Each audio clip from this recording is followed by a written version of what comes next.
I wonder අපි අද කතා කරන්න යන්නේ 2017 වර්ෂයේ අපොස සාමාන්‍ය පෙළ විභාගයට අදාළව සකස් කරන ලද උපකාරක සම්මන්ත්‍රණ මාලාවේ ප්‍රශ්න පත්‍රයේ ප්‍රශ්නාංක 21 සිට 40 දක්වා ප්‍රශ්න සම්බන්ධයි.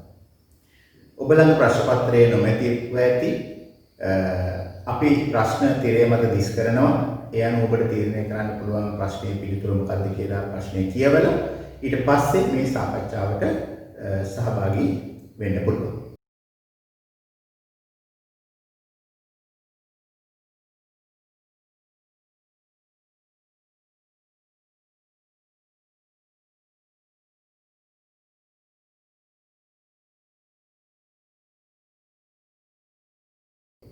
හොඳයි. එhmenan අපි පටන් ගනිමු. 21 වෙනි ප්‍රශ්නය. වස්තුවක් මත ප්‍රතිවිරුද්ධ දිශාවලට ක්‍රියා කරන නිව්ටන් 20ක සහ නිව්ටන් 8ක බල දෙකක් රූපයේ දැක්වේ. මෙහි සංප්‍රයුක්ත බලය කොපමණද කියලා අහන්න. මෙන්න ප්‍රශ්න දීලා තියෙනවා. මොකද්ද? වස්තුවක් මත ක්‍රියා කරනවලු බල දෙකක්. මේ විදිහට බල දෙකක් ක්‍රියා කරනවා. මේ පැත්තට නිව්ටන් 8ක් ක්‍රියාත්මක වෙනවා. මේ පැත්තට නිව්ටන් 20ක් ක්‍රියාත්මක වෙනවා. අපි දන්නවා මේ ඒක රේඛීය බල දෙකක් තියෙන්නේ.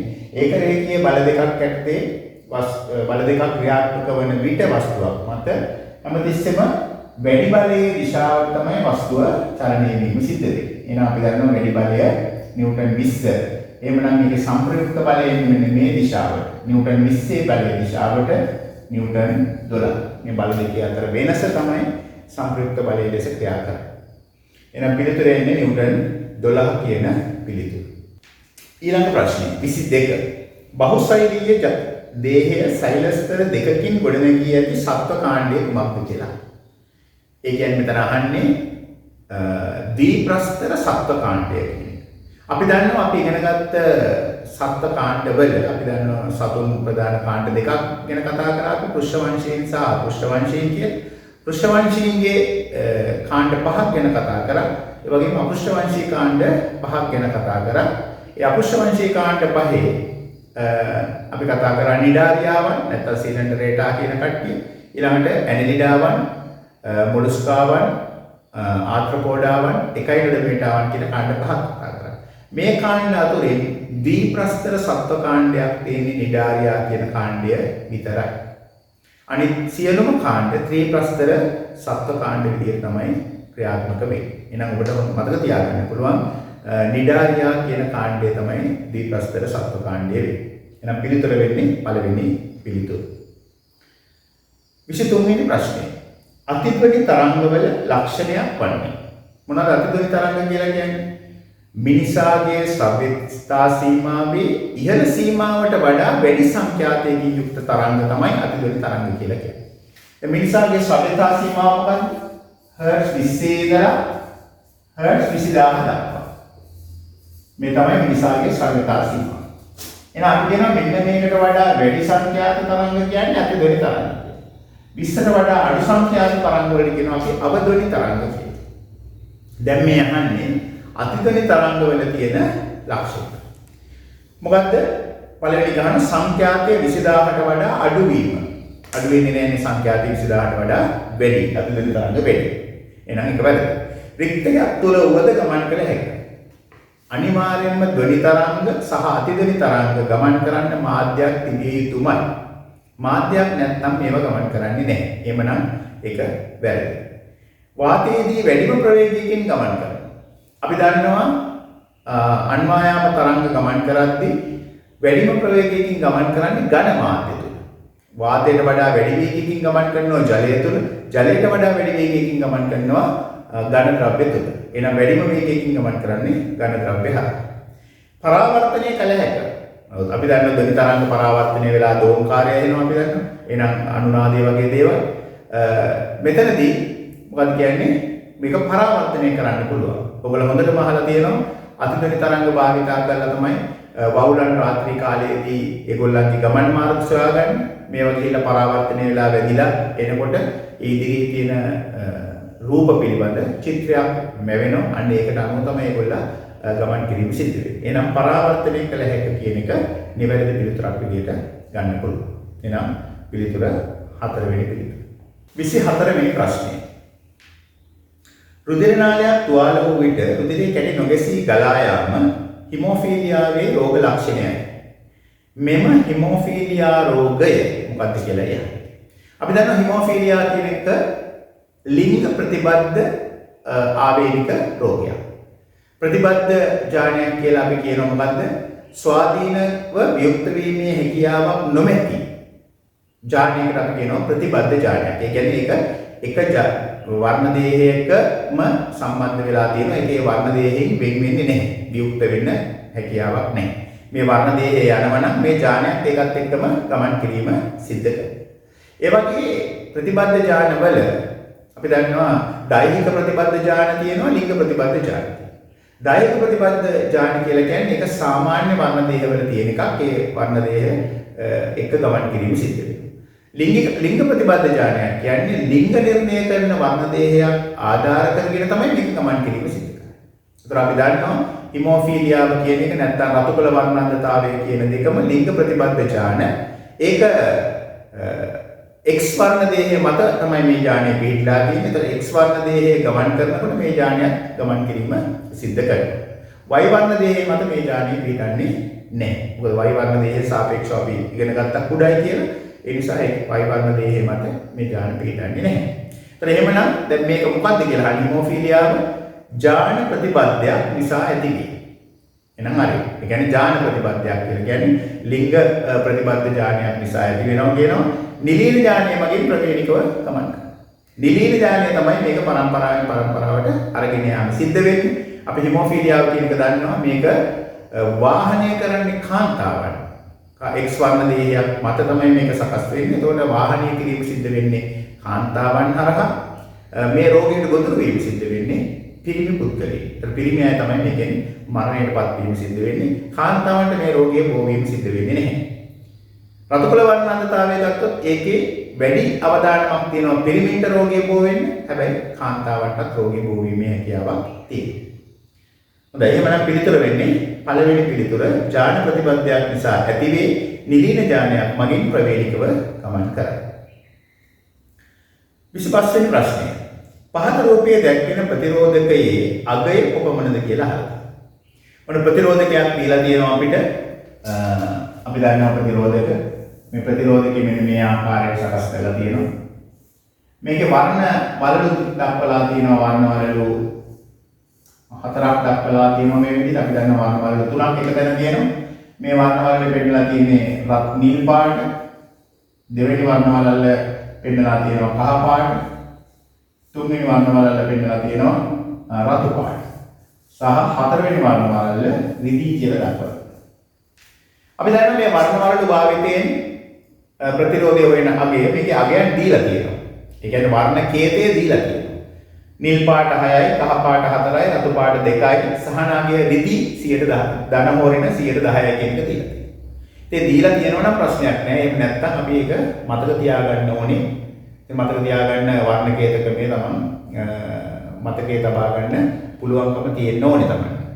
ඒතර එහෙනම් මොකද්ද මේකේ තියෙන දැන් ගණනය කිරීම කරන්නේ මෙහෙමයි. පළවෙනි වර්ණය නිල්. නිල් පාටට අදාළ වර්ණය 6යි. අංකය කේතය 6යි.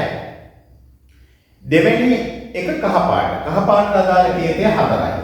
ඔන්න 4. දැන් පළවෙනි ඉලක්කම ලියුවා, දෙවෙනි ඉලක්කම ලියුවා, තුන්වෙනියෙන් තියෙන රතු පාට. රතු පාටට අදාළ කේතය 2. ඒ දෙක අපි නිකම්ම මෙතෙන්ට දාන්නේ නැහැ.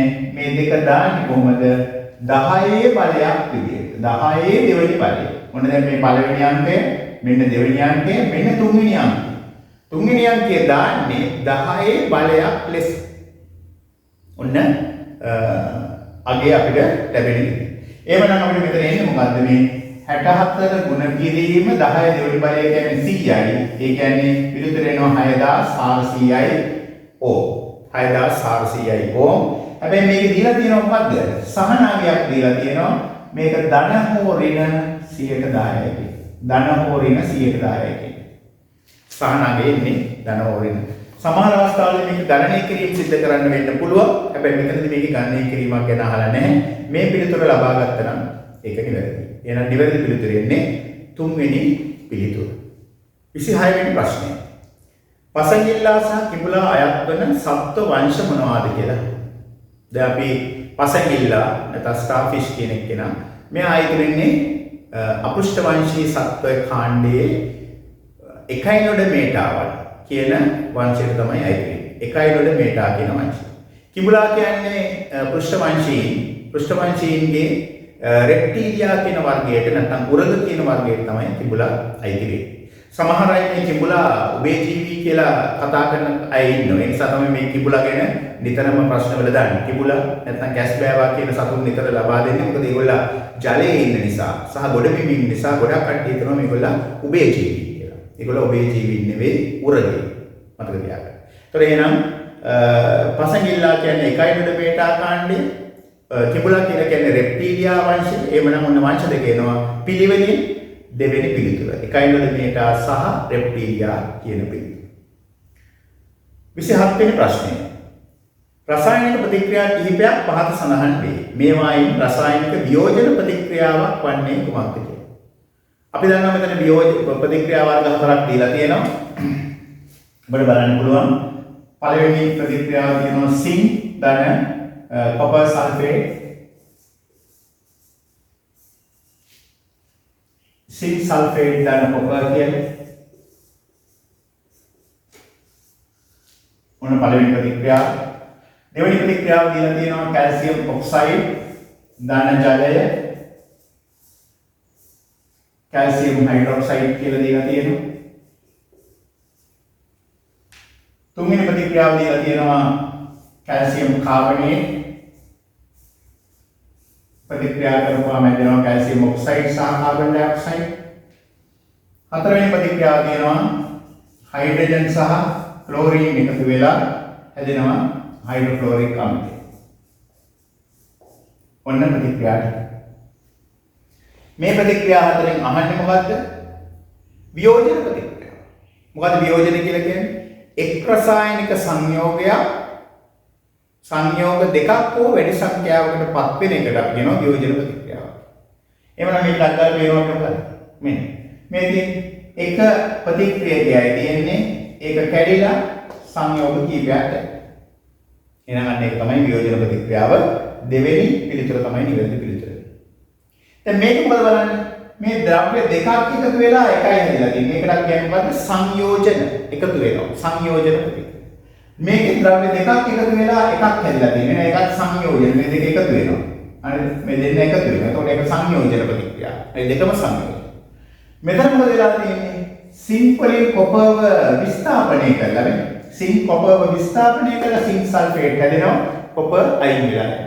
ඒකට කියනවා අපි මොකද්ද? ඒක විස්ථාපන ප්‍රතික්‍රියාවක් කියන්නේ. එක්කෙනෙක්ව විස්ථාපනය කළා. මෙයාව විස්ථාපනය කළා එතෙන්ට ගියා. ඒ නිසා අපි කියන්නේ ඒක ප්‍රතිස්ථාපන නැත්නම් ඒක විස්ථාපන කියලා කියනවා. එක්කෙනෙක්ව විස්ථාපනය කරා එමත් නැත්නම් එතෙන්ට ප්‍රතිස්ථාපනය වුණා. පැහැදිලි? හොඳයි. එහෙනම් මෙතන පිළිතුර වෙන්නේ දෙවෙනි පිළිතුර. 28 වෙනි ප්‍රශ්නය. රූපයේ පෙන්වා ඇති සෛල විභාජන ක්‍රමය. ඔබට පේනවා රූපයේ පෙන්වලා තියෙනවා දීලා තියෙනවා විභාජන ක්‍රමයක්. මොකද්ද? එක සෛලයකින් දිහිත්‍රෝ සෛල දෙකක්. මාත්‍රෝ සෛලයකින් දිහිත්‍රෝ සෛල දෙකක් ඇදලා තියෙනවා. වර්ණ දේහ සංඛ්‍යාව වෙනස් වෙලා නැහැ. එහෙනම් දිහිත්‍රෝ සෛල දෙකක් ලැබෙනවා නම් ඒ කියන්නේ අපි ඒක දන්නවා අනුනන විභාජනය. අනුනන විභාජනයේදී වර්ණ දේහ වල වෙනසක් වෙන්නේ නැහැ. ඕනම විභාජනයක් වුණා නම් එතන දිහිත්‍රෝ සෛල හතරක් හැදෙනවා සහ වර්ණ දේහ සංඛ්‍යාව 8ක් වෙනවා. එහෙනම් මෙතන එන්නේ විභාජන ක්‍රමය. ඒක ගුණ දිහිත්‍රෝ සෛල නිපදවයි. හරිද? ඒක ගුණ නෙමෙයි මේක ද්විගුණමයි. වර්ණ දේහ වෙනස් වෙලා නැහැ. ජන්මාණු ජනනය සඳහා දායක වේ. ජන්මාණු ජනනය සඳහා දායක වෙන්නේ ඌනන විභාජනය. එහෙනම් මේක ඒක නෙවෙයි. ජීවී සෛලයක වර්ණ දේහ සංඛ්‍යාව නියතව පවත්වා ගැනීමට උපකාරී වේ. වර්ණ දේහ සංඛ්‍යාව නියතව පවත්වා ගන්නට පාවිච්චි වෙන්නේ ඌනන විභාජනය. හැබැයි මෙතන සිද්ධ වෙන්නේ අනූනන විභාජනය. ඊළඟට කියනවා සෛල නැස්ටිවල පවතින වර්ණ දේහ සංඛ්‍යාව නියතව තබා ගැනීමට උපකාරී වේ. හරි නැස්ටිවල තියෙන වර්ණ දේහ සංඛ්‍යාව නියතව තබා ගැනීම සිද්ධ කරන්නේ අනූනන විභාජනය මගින්. එහෙනම් පිළිතුර වෙන්නේ හතරවෙනි පිළිතුර. 29 ප්‍රශ්නය. හයිඩ්‍රජන් පෙරොක්සයිඩ් වල වියෝජනය පහත දැක්වෙන ආකාරයට සිදු වේ. හයිඩ්‍රජන් පෙරොක්සයිඩ් වල වියෝජනය දීලා තියෙනවා. මොකද්ද? H2O2 වියෝජනය වුණාම ජලය සහ ඔක්සිජන් හැදෙනවා. මේ ප්‍රතික්‍රියාව තුලිත කරාම හයිඩ්‍රජන් ගාන දෙකක් එනවා. අන්න ප්‍රතික්‍රියාව. හරිද?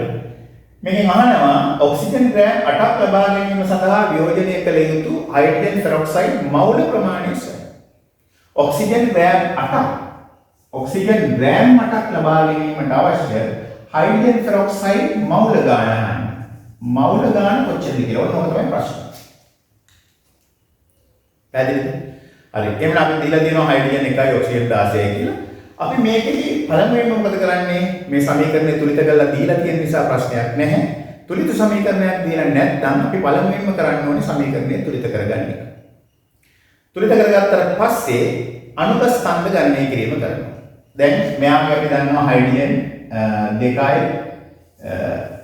2 සහ ඔක්සිජන් 16 දෙකක් 32යි. 32යි 2යි 34 දෙකක් 68යි. ඔන්න මෙයාගේ අණුක ස්කන්ධය මෞලික ස්කන්ධය ග්‍රෑම් 68යි මෞලික. ඔක්සිජන් ගත්තොත් කියලා දෙන්නේ O2. O2 කියන්නේ 32යි. ඔක්සිජන්ගේ මෞලික ස්කන්ධය ග්‍රෑම් 32යි. හරිද? එහෙමනම් දැන් අපිට ලියන්න පුළුවන් ඔක්සිජන් ග්‍රෑම් 32ක්. ඒ කියන්නේ මවුල එකකින්. ඔක්සිජන් ග්‍රෑම් 32ක් ගන්න හයිඩ්‍රජන් පෙරොක්සයිඩ් කෝණේ ග්‍රෑම් 68ක්. ඔක්සිජන් 32ක් ගන්න හයිඩ්‍රජන් පෙරොක්සයිඩ් ග්‍රෑම් 68ක්. දැන් අහන්නේ ඔක්සිජන් ග්‍රෑම් 8ක් ගන්න.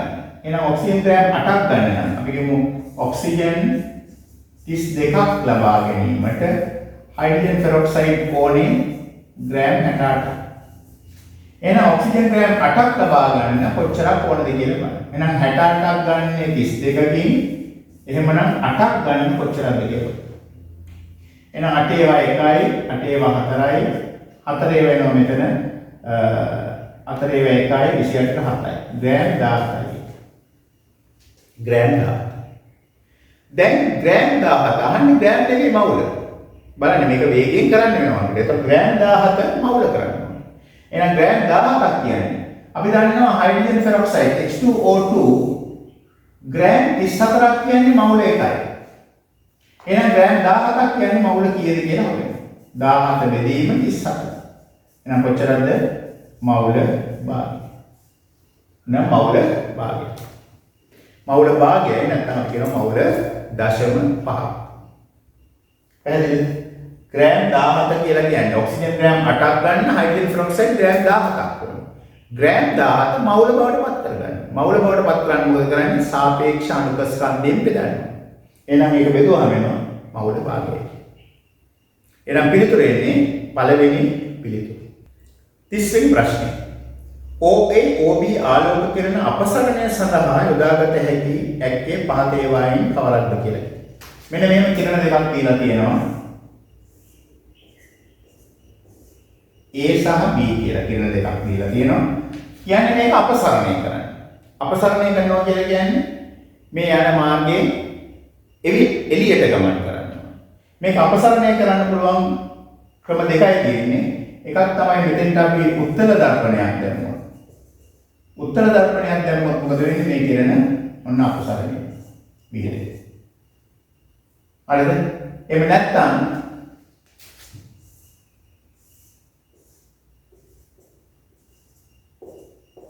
මේකට අපි අවතල කාචයක් භාවිතා කරොත් මෙයා යන්නේ මේකේ. අවතල කාචයක් භාවිතා කරොත් අපසරණය. එහෙනම් උත්තර දර්පණයක් මගින් අපසරණය කිරීම සිදු කරන්න පුළුවන්. ඒ වගේම අවතල කාචයක් මගින් අපසරණය කිරීම සිදු කරන්න පුළුවන්. එහෙනම් පිළිතුර වෙන්නේ අවතල කාචය සහ උත්තර දර්පණය කියන පළවෙනි පිළිතුර. 31 වෙනි ප්‍රශ්නය. පසේ අඩංගු ඇමෝනියම් අයන නයිට්‍රයිට් අයන බවට පත් කරන බැක්ටීරියා කාණ්ඩය කුමක්ද කියලා. මොකද කියන්නේ? ඇමෝනියම් අයන NH4 ධන අයන නයිට්‍රයිට් බවට පත් කරනවා. නයිට්‍රයිට් අයන බවට පත් කිරීම සිදු කරන කාණ්ඩය.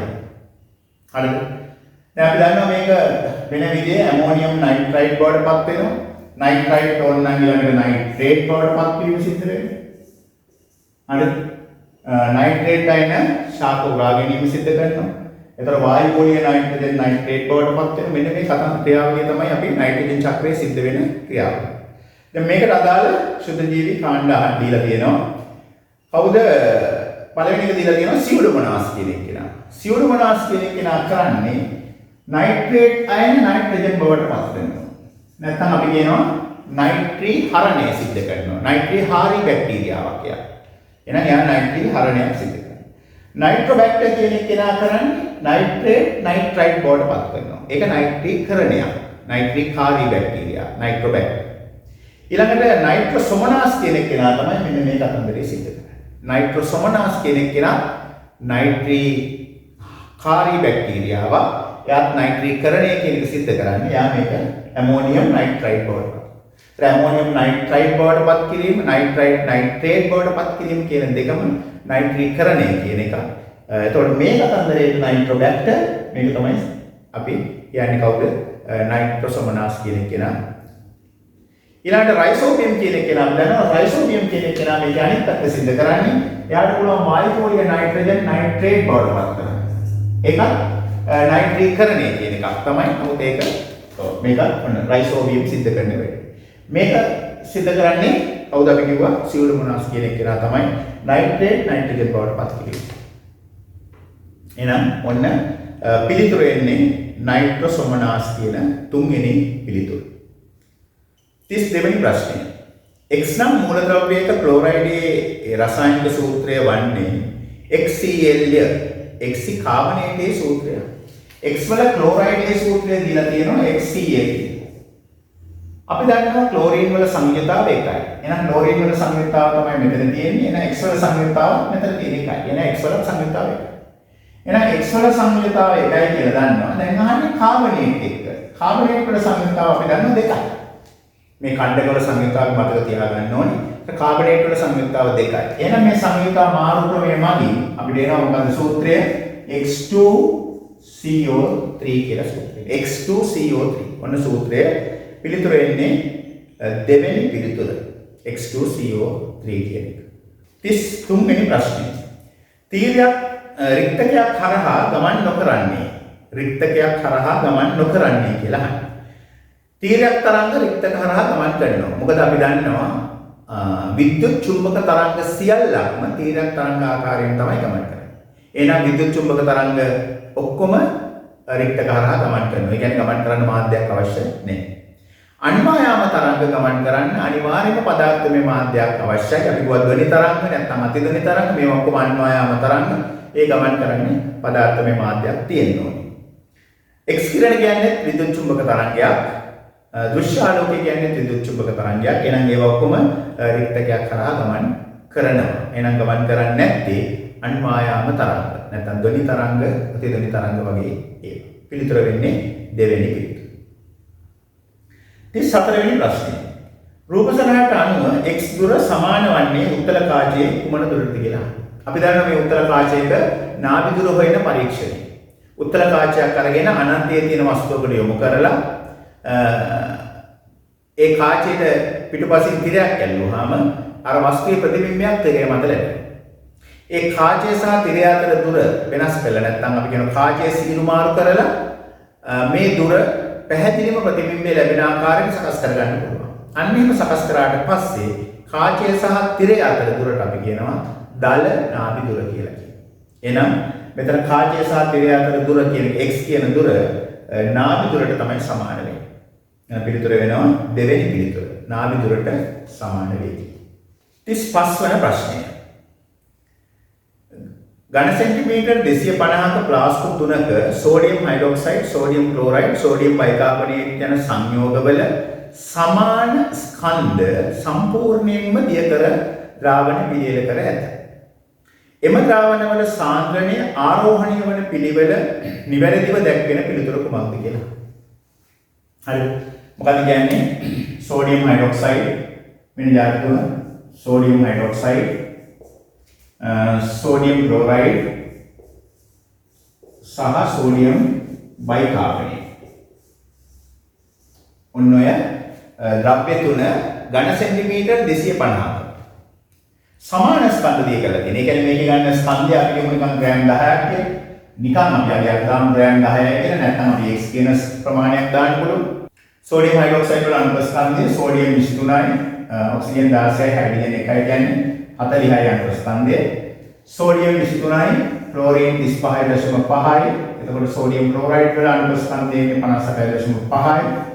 මෙතන සෝඩියම් 23යි, හයිඩ්‍රජන් 1යි, කාබන් 12යි, ඔක්සිජන් 16.348යි, එතන 60යි, 84යි රෑ. ඔන්න අණු ස්කන්ධ ටික වාගේ. දැන් මේවයින් අපි සමාන ප්‍රමාණයක් ගන්න. ග්‍රෑම් 10 ගානේ ගන්නවා කියලා. ග්‍රෑම් 10 ගානේ ගත්තොත් වැඩිම ප්‍රමාණයක් දිය වෙන්නේ මොකේද කියලා බලන්න. එහෙනම් මෙන්න බලන්න. ග්‍රෑම් 10 නැත්නම් x කියලා දාන්න පුළුවන්. 10 බෙදීම 40 තමයි මෙතන එන්නේ. මවුල ගාන. ඔන්න මවුල ගාන. මෙතන එනවා 10 බෙදීම 57.5යි. ඔන්න. මෙතන 10 බෙදීම 84යි. එහෙනම් මොකද වෙන්නේ? සාන්ද්‍රණය මොකද වෙන්නේ? මෙයාගේ තමයි වැඩිම සාන්ද්‍රණය.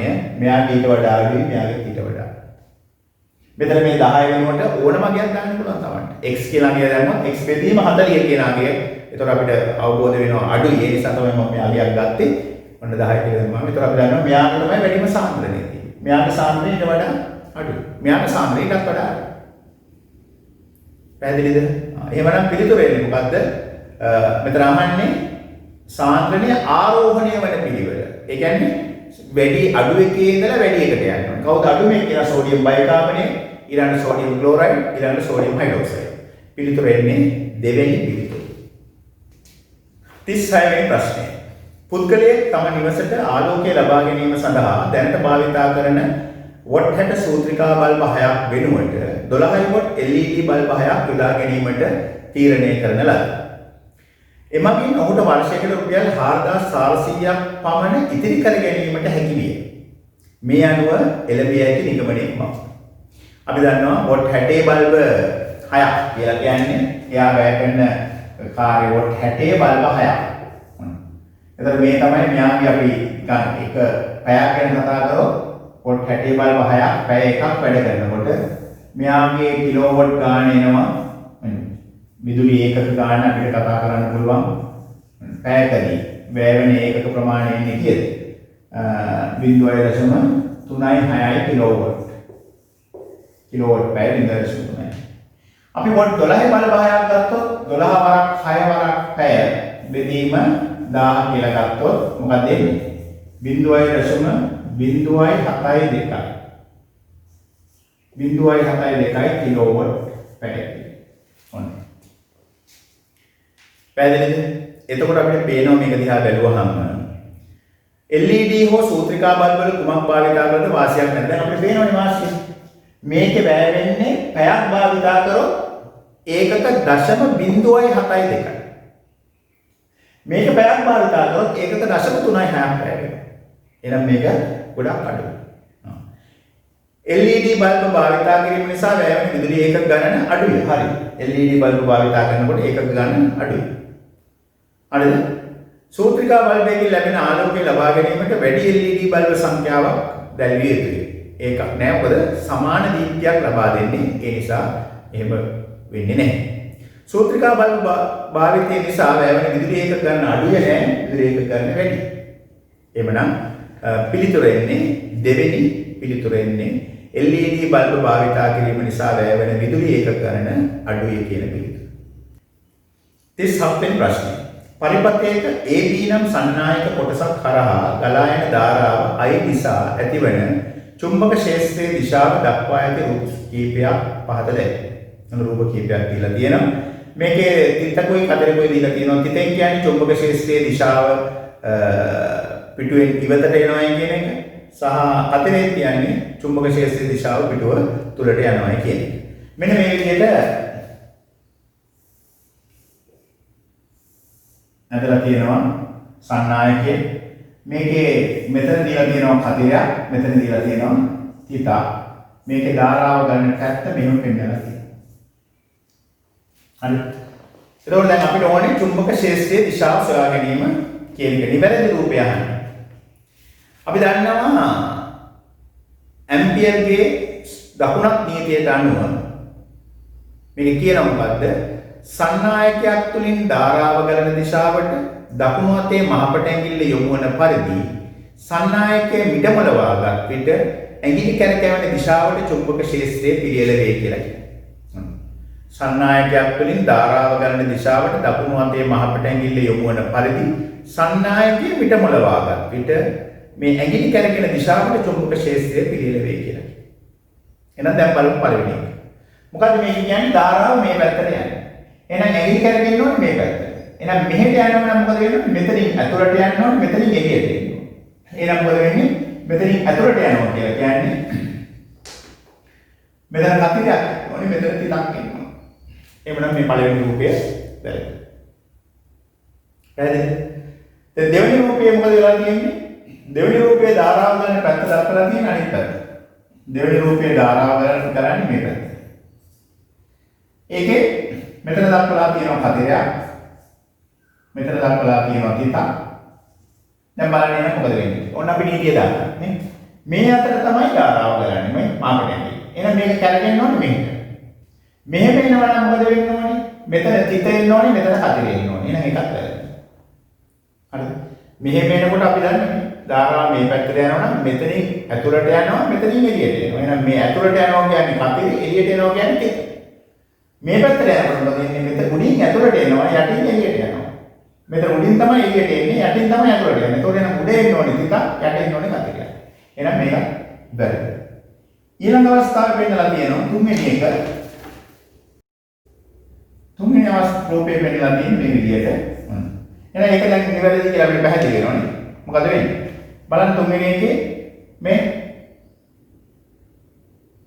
ධාරාව යන්නේ මේ පැත්තට. එහෙනම් එළියට එන උඩින් ඇතුළට යනවා ඇතුළෙන්. එහෙනම් මේක නිවැරදි රූපයක්. අන්න ඒ රූපේ වෙන්නේ.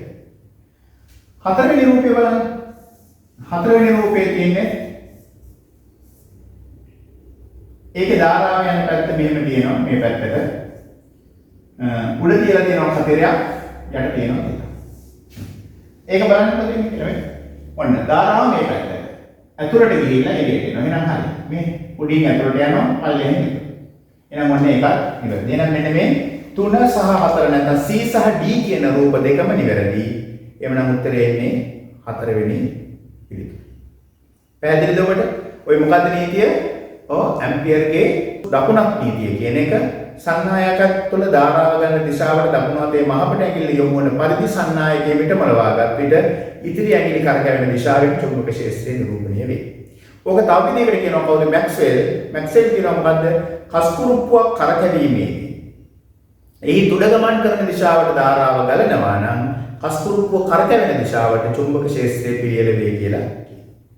ඒ නීතිය තමයි මේ පාවිච්චි. 38 වෙනි ප්‍රශ්නය. පටක හා පද්ධති මට්ටමේ සංවිධානයක් දැකිය හැකි ජීවියෙකු වන්නේ කවුද කියලා. පටක හා පද්ධති තියෙන ජීවියෙක්. ඇමීබා කියන්නේ ඒක සෛනික ජීවියෙක්. එහෙනම් යාගේ පටකක් නැහැ, පද්ධතියක් නැහැ. මියුක කියන්නේ දිලීර කියලා කියන්නේ ඒක සෛනික හෝ බහුසෛනික වෙන්න පුළුවන්. නමුත් පටක මට්ටම දකින්න හම්බෙන්නේ නැහැ. ක්ලැමිඩෝමොනාස් කියන්නේ ඒක සෛනික ජීවියෙක්. ඒතකොට යාගේ පටක මට්ටමවත් පද්ධති මට්ටමවත් දකින්න හම්බෙන්නේ නැහැ. මොනර කුඩුම්බිය කියන්නේ ශාකයක්. මොනර කුඩුම්බිය ශාකය අපි දන්නවා සපුෂ්ප ද්විබීජපත්‍රී ශාක. එන ඒකේ සෛල පටක අවයව පද්ධති සියල්ලක්ම අන්තර්ගත වෙලා තියෙනවා. එහෙනම් ඒක තමයි නිවැරදි පිළිතුර වෙන්නේ. හතරවෙනි පිළිතුර. 39 වෙනි ප්‍රශ්නය. දණ්ඩ මත ක්‍රියා කරන සංප්‍රයුක්ත බල පූර්ණය වන්නේ කියලා. බලන්න මෙන්න මෙහෙම රූප සරහනක් දීලා තියෙනවා.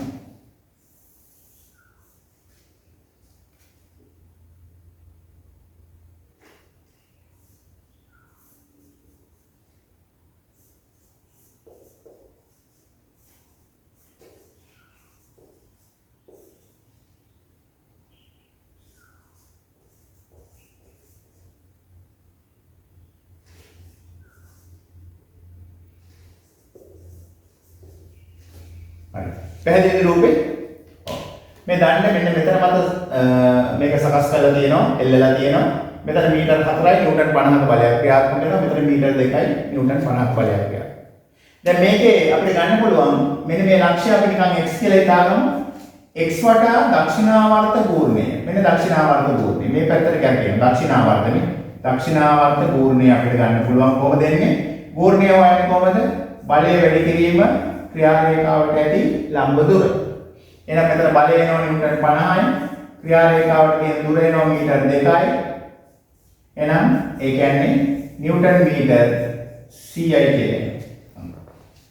ඔය තමයි එතන තියෙන පූර්ණය. Newton metre 100යි. අනිත් පැත්තට ගන්න පුළුවන් අපිට වාමාවර්ත පූර්ණය. මොකක්ද x වටා වාමාවර්ත පූර්ණය? වාමාවර්ත පූර්ණය එනවා නිව්ටන් 50 වැඩි කිරීම මීටර් 4යි. දුර මීටර් 4ක් වෙනවා. එහෙනම් 50 4ක් කියලා කියන්නේ නිව්ටන් මීටර් 200යි. එහෙනම් වාමාවර්ත පූර්ණය නිව්ටන් මීටර් 200යි, දක්ෂිනාවර්ත පූර්ණය නිව්ටන් මීටර් 100යි. එහෙනම් මේක මොන පැත්තටද කරකෙන්නේ? වාමාවර්තව කරකිනවා. කොච්චර පූර්ණයකින්ද? මේ දෙකේ වෙනස. මේ දෙකේ වෙනස කියන්නේ 100යි. එහෙනම් නිව්ටන් මීටර් 100ක පූර්ණයක් කරකිනවා වාමාවර්තව. එහෙනම් වාමාවර්ත පූර්ණය 100යි නිව්ටන් මීටර් කියන කෙන්නේ. පිළිතුර එනවා දෙවෙනි පිළිතුර. 40 වෙනි ප්‍රශ්නය.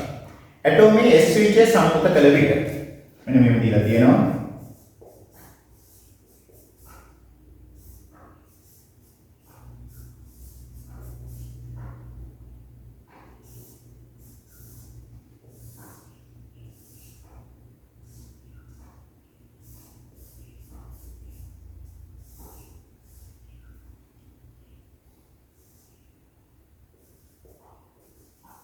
මෙන්න මේ වගේ රූප සටහනක් දීලා තියෙනවා අපිට. අහන්නේ S ස්විචය සම්පූර්ණ කළ විට මොකද වෙන්නේ කියලා. දැන් අපි මේක මෙහෙම තියදී බලන්න. මේක H ස්විචය සම්පූර්ණ කරන්නේ නැතුව තිබුණොත් මෙතනින් යන ධාරාව මේක හරහා යන්නේ නැහැ. ඒ කියන්නේ B බල්බ් එක පත් වෙන්නේ නැහැ. මේක හරහා ධාරාව යන්නේ නැහැ. මෙතනින් ධාරාව යනවා. ඒ නිසා මේ A බල්බ් එක පත් වෙනවා. ඒ කියන්නේ බල්බ් එක අපි කියන්නේ මේක ස්විචය සම්පූර්ණ කරලා නැත්නම් පත් වෙන්නේ A බල්බ් එක විතරයි. හරිද? මොකද ධාරාව යන්නේ මේ පැත්තට. මේ ඩයෝඩය හරහා ධාරාව යන්නේ එක දිශාවකට විතරයි. ඔයගොල්ලෝ ඉගෙන ගන්නනේ. ඩයෝඩය හරහා ධාරාව යන්නේ එක් දිශාවකට විතරයි. මේ ඊතලයේ පෙන්නලා තියෙන දිශාවට විතරයි ධාරාව යන්නේ. හොඳට මතක තියාගන්න. ඊතලයේ පෙන්නලා තියෙන දිශාවට ධාරාව යන්නේ. කෝෂය හරියට සම්බන්ධ කරලා. ඒ කියන්නේ මේ ඇනෝඩයට සම්බන්ධ කරලා තියෙනවා. මෙතන යන්නේ නැහැ. එහෙනම් මේකපත් වෙනවා. මේකපත් වෙන්නේ නැහැ. කොහොම තිබුණා. දැන් ස්විච් එක සම්මත කරනවා. ස්විච් එක සම්මත කරනකොට මොකද වෙන්නේ? එතකොට මොකද වෙන්නේ? මේ ධාරාව යන්නේ මේ හරහා ධාරාව යන්නේ. එතකොට මෙහෙන් ධාරාව යන්නේ. ධාරාව හැමතිස්සෙම යන්න කැමති බාධාව අඩුම මාර්ගය තුල. මොනවාද තමයි අතර තියෙන සංසිද්ධිය. ධාරාව යන්න කැමති බාධාව අඩුම මාර්ගය. දැන් මේ මාර්ගයේ ප්‍රතිරෝධයක් තියෙනවා. ඒ මාර්ගය. නමුත් මේක ප්‍රතිරෝධයක් නෙවෙයි. නිකම්ම සංඥායක කම්බි විතරයි. ඒ නිසා එයා කැමති මේ මාර්ගය. නර මාර්ගය යන්නේ නැහැ. එහෙනම් මොකද වෙන්නේ? දැන් ස්විච් එක සම්මුත කරේ නැත්නම් ඒ කියන්නේ විවෘත වෙලා තියෙනකොට ඒ බල්බ් එක දැල්වෙනවා. හැබැයි ස්විච් එක සම්මුත කරුවාම ඒ දැල්වෙන්නේ නැහැ. බල්බ් දෙකම දැල්වෙන්නේ. ඒ දැල්වෙන්නේ නැහැ, B දැල්වෙන්නේ. එහෙනම් මොකද වෙන්නේ? A සහ B බල්බ් දෙකම නොදැල්වේ කියන පිළිතුර තමයි ගන්න තියෙන්නේ. ඒ කියන්නේ අවසාන පිළිතුර. හොඳයි. එහෙනම් අපි දැන් සාකච්ඡා කරා 2017 උපකාරක සම්බන්ධ ප්‍රශ්න පත්‍රයේ ප්‍රශ්න 4ෙම සාකච්ඡා කරා. ඔබ මේ ප්‍රශ්න සමග සම්බන්ධ වෙන්නේ නැති. මේකෙන් ඔබට කිසියම් දැනුමක් ලැබෙන්නේ නැතයි කියලා මම විශ්වාස කරනවා. මේක නැවත නැවත පරිශීලනය කිරීමෙන් ඔබට මේ දැනුම වැඩි කරගන්න පුළුවන්. එහෙමනම් අපි ඊළඟට හමු වෙමු 2017 උපකාරක සම්මන්ත්‍රණයේ දෙවන කොටසට අදාළ ව්‍යුහගත රචනා ප්‍රශ්න කොටස තුලින්. ආයුබෝවන්.